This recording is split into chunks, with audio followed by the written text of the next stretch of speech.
ang next part ng ating story. Huwag niyo na lang din po sanang sabihin ito kay Dad. Pakiusap ni Rita kay Felipe. Yeah, sure Iha.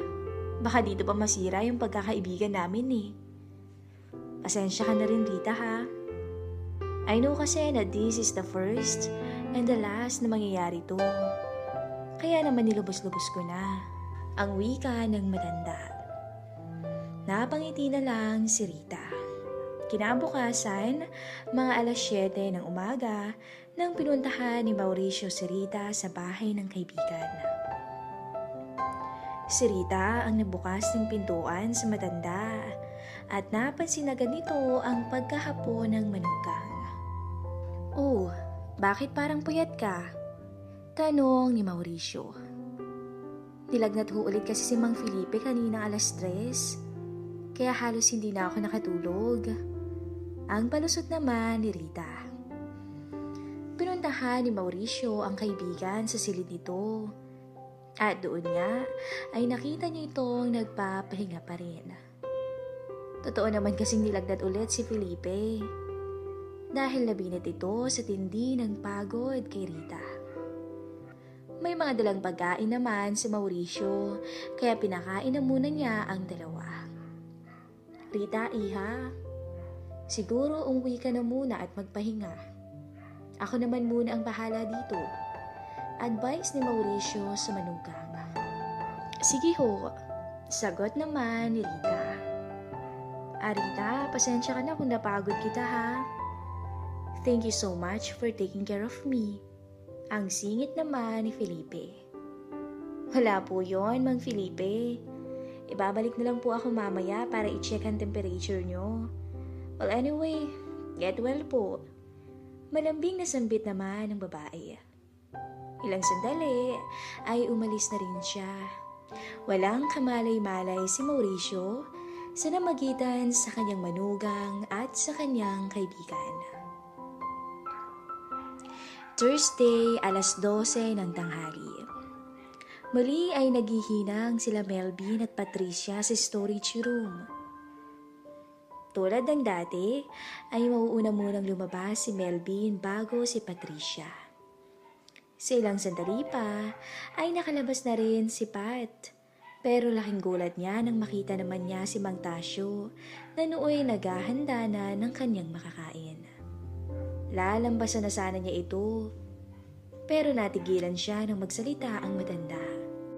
Kay sarap marinig ng mga pagsigaw mo, Iha. Mahinay na wika nito. Hindi naman tumugo ng dalaga, bagkus ay nagpatuloy ito sa kanyang paglalakad. Kailan ka nga pala magbabayad ng utang mo? Muling wika ni Tasyo. Natigilan muli ang dalaga sa paglalakad at tila hindi malaman kung ano ang isasagot niya sa matanda. Dahan-dahang lumapit si Mang Tasyo sa kanyang likuran at halos ilapit ang kanyang labi malapit sa batok ni Patricia. Damang-dama ng magandang dalaga ang hininga nito na bumubuga sa batok niya. Wala kang magagawa, Iha. Kung hindi, bayaran ako. Dahil madali ko lang maikakalat ang sikreto niyo ni Sir Melvin. Bulong ng matanda sa kanya. Wala pa ring maisagot si Patricia. Hindi niya malaman kung paano malulusutan ang problemang yun. Naramdaman na lang ni Patricia ang pagtakot ng matanda sa kanyang likuran na may kasama pang pagbika. Ano, Iha? Nag-aabang ako ng sagot mo. Naniningil na ako eh. Muling wika ni Mang Tasyo. Dahil sa takot ay wala pa ring sagot si Patricia at nananatili lang siyang nakatindig. Alam ko na. Ang wika ng matanda sabay dukot sa bulsa ng kanyang polo shirt ng ballpen at pumunit ng pirasong papel sa mesa malapit sa kanya. Tawagan o i-text mo na lang ako kapag nakapag-isip-isip ka na ha? Sabay abot ng matandang lalaki ng kanyang cellphone number. Wala namang nagawa ang dalaga kundi tanggapin ang papel na yun. O sige na ma'am, manananghalian na ako eh. Huling wika ni Tasyo, sabay palo pa kay Patricia. Nang makapasok na ang matanda sa storage room, ay tsaka lamang siya lumakad pabalik sa working station at hindi na makuhang mananghalian dahil sa problemang kinakaharap niya. Samantala, nasa rooftop naman si Melvin at doon ay nagyoyosi. Napapangiti na lamang ito dahil inaalala niya ang tagpo nila ni Patricia. Pero natigilan ito sa pag-i-imagine nang mag-ring ang kanyang cellphone.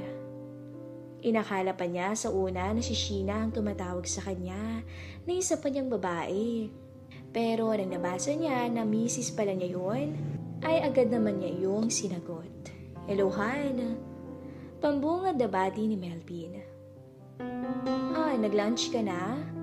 Tanong agad ni Rita. Ay, hindi pa, Han. Nagyoyosi pa ako dito sa rooftop eh.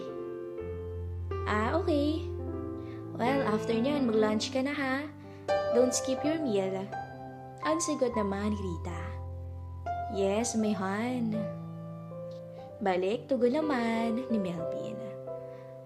Well, Han, I think na ako na sasabihin to sa'yo. Nagtaka naman si Melvin sa huling sambit ni Rita. Yes, honey, ano yun? I think uwi na ako dyan sa Pasay. At dyan na rin natin patirahin si Dad. Mas mainam kasi na malapit ka sa akin eh. At para hindi ka na nahihirapan na umuwi dito sa Cavite. Suhestyon ni Rita. Ganun ba? Well, honey, kung yan ang gusto mo. Alanganing sagot naman ni Melvin. Kung tutuusin, ay medyo mababawasan kasi ang pambababae niya kapag nagkasama na muli sila ni Rita.